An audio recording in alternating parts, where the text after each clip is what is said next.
SP Nitesh.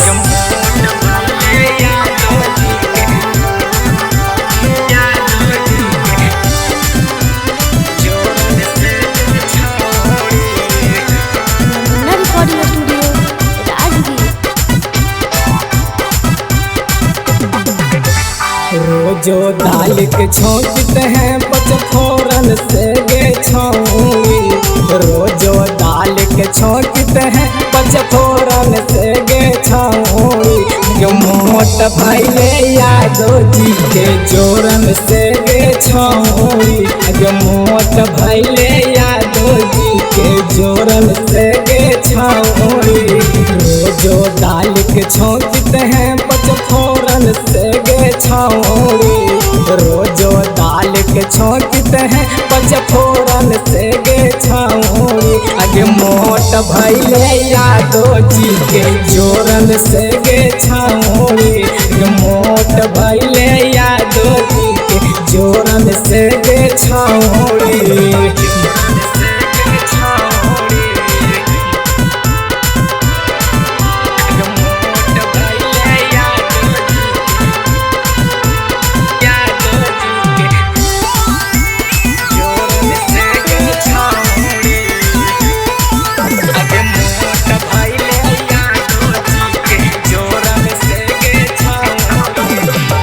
चढ़ल जवानी तोहर हौला गे बास में।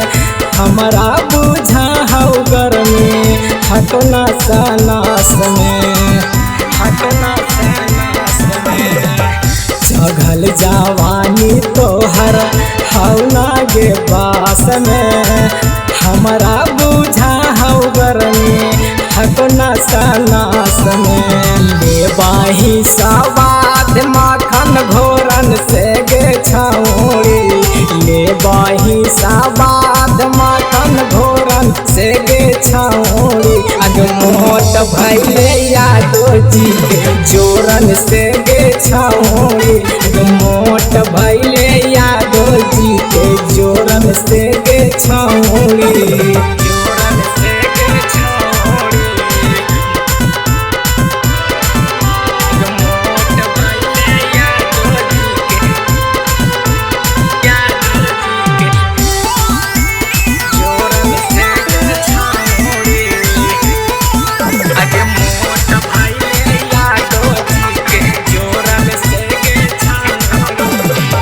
छोटू छावीला तोहर कर कौबा खान गे। सोलहे बारिश में गे छौरी कैन सब जियान गे।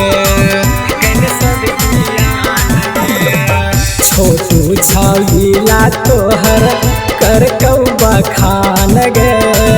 सोलहे बारिश में गे छौरी कैन सब जियान गे।